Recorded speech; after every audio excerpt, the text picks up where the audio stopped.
Hey everyone, and welcome to another day of Bookmas. For today's video, I thought I'd talk about the series that we're currently up to date with. So this is books that we've read, all the books that are out in the series so far, and we know there are definitely more books to come. I'm just not including books that we've only read the first one in the series, because that would be like a series I'd started, and I'm not very good at carrying on with series, as you'll see by the fact that there are only 14 series for me to mention in this video. And there aren't many more that I've actually finished, so let's get on with it. So one of the first series that we became up to date with this year was The Beautiful by Renee Ahdieh. This is what we thought was going to be a duology, so we thought this was a series that we were finishing. It was The Beautiful and then The Damned, but it's actually been announced that it's going to be a quartet, so there are another 2 books to come in this one. And this is kind of like being marketed as like the YA resurgence of the vampires, even though there's not really much vampiric stuff in the first one, but it's a fun little series set in New Orleans, which is nice. Another series that I've gotten up to date with this year is the Stags series by M.A. Bennett, and this is Stags, Dogs and Foxes. I was trying to remember which order they went in. I can see all the covers in my head. This is a series that's not that interesting actually, so I'm not quite sure why I'm carrying on with them. I think I gave the first one 3 stars, then it was 2 stars, then it was 4 stars, so it is improving. But this follows a girl who goes to like a fancy private school and gets sucked into some deep dark shit. That's basically the best way to sum it up. Yeah, Sean is right, it makes no sense, because after everything she goes through in the first book, she still goes back for another semester, and then in the second book basically exactly the same thing happens again, which isn't ideal. And then in the third book things actually start kind of progressing, but also these books, like, I don't own them, I borrow them out of the library. But the first one's like this big, and then the second one's like this big, and then the third one's like this big. So they are getting chunkier as the time goes on. So I can't wait to see what happens in the 4th and 5th book in this quintet. Sean thinks the same thing is going to happen that happened in the first 2 again and again, but we will remain to be seen. The next series that we got up to date with this year is the Founders Trilogy by Robert Jackson Bennett, which is Founderside and Shorefall, and as it is a trilogy, there is a 3rd book to come at some point. This is a series that I'm already saying is one of the best books I've read this year, and I'm really looking forward to rereading and then carrying on with the series. Robert Jackson Bennett's writing is just impeccable. It's kind of reminiscent of Pierce Brown's writing, and he's like my favourite author, so I'm looking forward to seeing how this trilogy wraps up. And talking of Pierce Brown, this year I've also finally caught up with the Red Rising series, of which I have my chunky ass hardback editions right here. So it started off as a trilogy, which was Red Rising, Golden Sun and Morning Star, and I finished that trilogy, and I loved them, and I've reread these like more times than I can count because I love them that much. But then Pierce Brown decided to release another trilogy that like adds on to the end, so it's technically like a set of 6, but in my head it's 2 trilogies. But that starts with Iron Gold and then Dark Age, and there is going to be a 3rd one at some point. But as you can see, these are increasing in size dramatically with each release, so I don't know if it's going to end up being like 1,000 pages, which is why it's taking a while for it to come out. I will be honest and say that I didn't love Dark Age.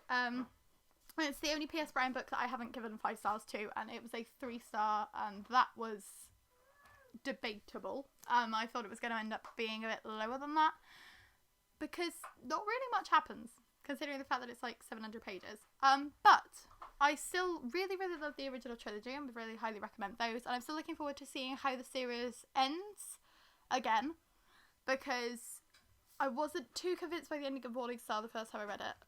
But on a reread, I've enjoyed it and now that it's been continued. So I'm hoping that Pierce Brown will really stick the ending with this 2nd trilogy. So the next series that we caught up on this year is the Noughts and Crosses series by Mallory Blackman, and this is Noughts and Crosses, Knife Edge, Checkmate, Double Cross.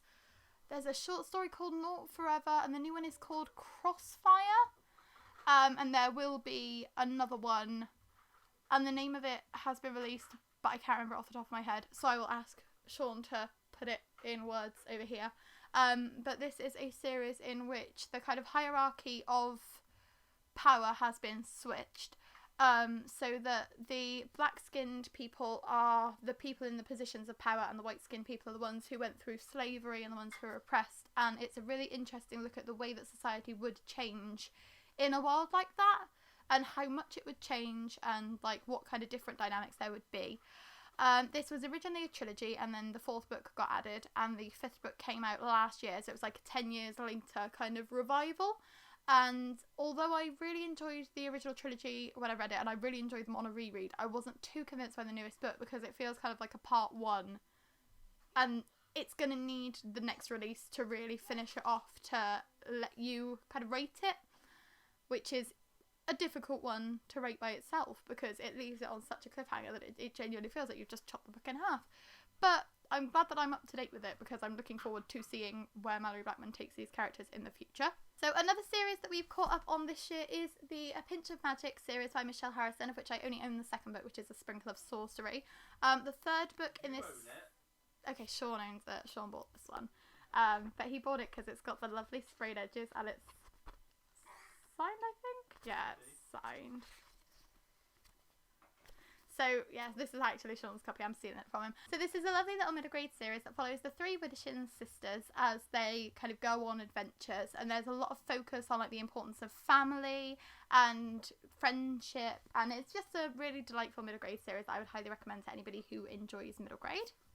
The next series that we caught up on this year is the A Good Girl's Guide to Murder series by Holly Jackson, which is currently A Good Girl's Guide to Murder and Good Girl Bad Blood. I believe there's at least one more of these to come, but there might be 2. This follows a girl called Pip as she kind of goes about investigating crimes. In this one, she is investigating a closed murder case that she doesn't believe that they caught the right culprit, and in this one there is a disappearance of one of her friend's siblings, and she is helping them kind of track them down. I love these books. I think they've got really nice dynamics because in the first one you're reading a lot of the story through Pip's extended project updates because she's doing the investigation as like a school project, and then in the 2nd book she has her own podcast, so you get a lot of the updates that way instead, and it definitely makes an interesting dynamic. Oh, Sean said there's going to be a World Book Day short story for Good Girl's Guide to Murder in 2021. So even if there isn't another official book in the series, there's at least that to look forward to. So we will definitely be picking that up because I love short stories and I think that it'll be really interesting to see how Holly Jackson writes a shorter mystery in this world. Another series that we've caught up on this year is the Truly Devious series by Maureen Johnson, which is Truly Devious, The Vanishing Stare and The Hand on the Wall. There's going to be another story following Stevie, who is the main detective character, but it's not going to be set at her school because the first 3 books are set at like this elite boarding school that she goes to that has like a dangerous past, and there's like a mystery that's a cold case that she's trying to close despite the fact that it's been like 100 years that nobody knows what happened in this mystery. But the new story is going to be set outside of that location, so it'll be interesting to see whether any of the other characters come back or whether it's just going to be following Stevie. I will be picking it up even though I was disappointed in the ending of the Truly Devious trilogy, but now I'm wondering whether I might have been disappointed because Maureen Johnson knew she was going to carry it on. That might be why it didn't kind of do what I wanted it to do. But I did really enjoy the first book in the series, so I do really like Maureen Johnson's writing style when she does what I want her to do. Another series that I'm up to date with at the moment is The Valentines by Holly Smale, which starts off with Happy Girl Lucky and is followed up by Far From Perfect? I'm going to say Far From Perfect. This is a series which is following like a famous family, and each book is centering on a different one of these famous siblings. So the first one is about a girl who's a bit kind of ditzy. She's not the smartest, but she learns a lot of life lessons. And the second book is about the girl who's like supposed to be the perfect one. She's not supposed to step a foot out of line, and the way that kind of rubs her up the wrong way. And it's a really fun series that actually says quite a lot about like mental health, and I really enjoy it so far. I'm looking forward to reading Holly Smale's Geek Girl series as well, because I have yet to start that, and I've heard that that's quite similar, that it kind of discusses some deeper topics, but it is still quite fun and light-hearted. Another series I'm up to date with is Sweet Bee by CJ Skews, and this is Sweet Pea and In Bloom. There is going to be a 3rd book in this series. I will admit I might not be carrying on with this one. I really enjoyed the first book. I thought the second one was just absolutely batshit and not in a good way. There's a girl who's a serial killer, and then it all gets a bit kind of wacky from there. But it's an interesting concept, but I'm not sure it's executed brilliantly. And that's one of my kind of problems with that one. But it is being made into a TV show, so it'll be interesting to see whether the adaptation works better than the book does. The next series that we're completely caught up on at the moment is the Book of Dust series by Philip Pullman. This started with La Belle Sauvage and was followed up by The Secret Commonwealth.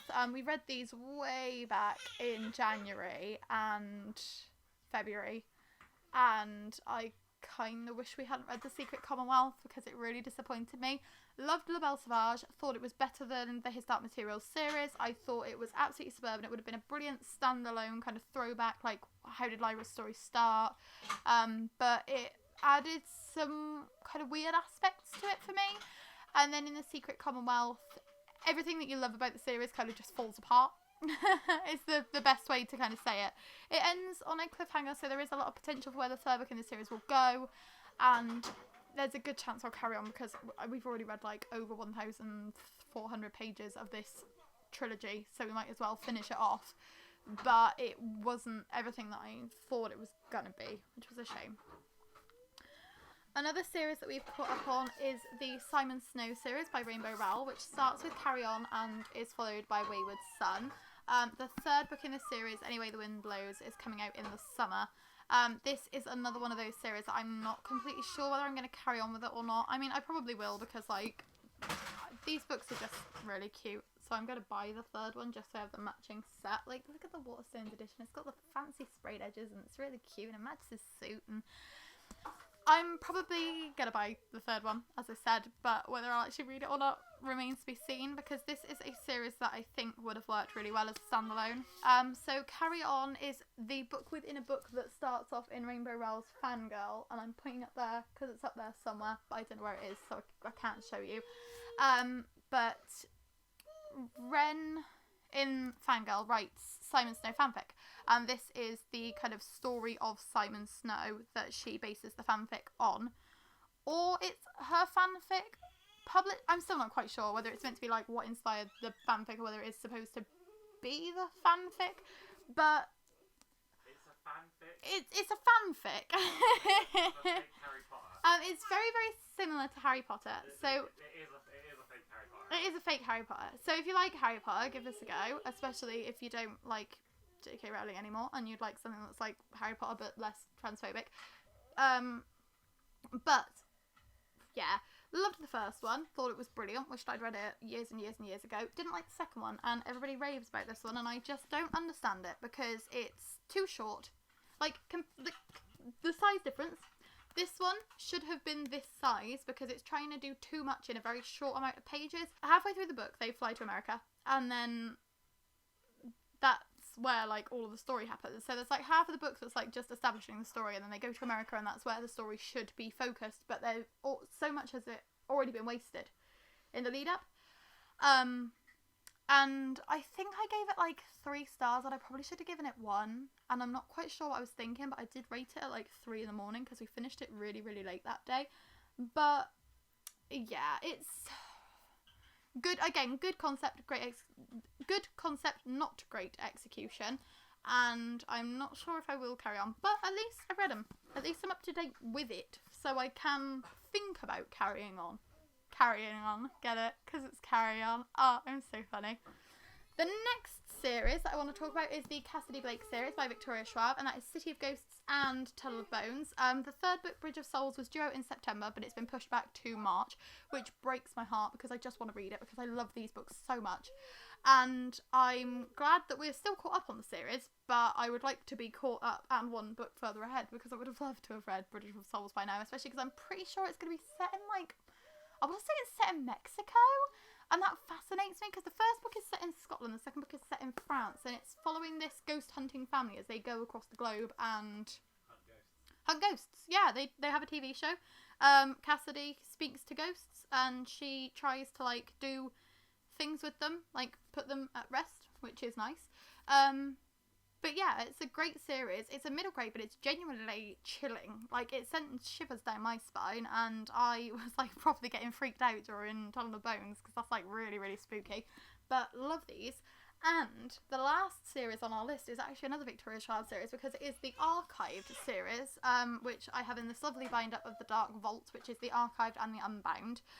Victoria Sharp has been very open about the fact that there will eventually be a third book in this series, so we will be following Mackenzie's story a bit further, but she just hasn't been able to do it yet because of publishing and bullshit, really. Just like a lot of bureaucratic bullshit seems to be holding her up. And now she's got so many other stories to write as well.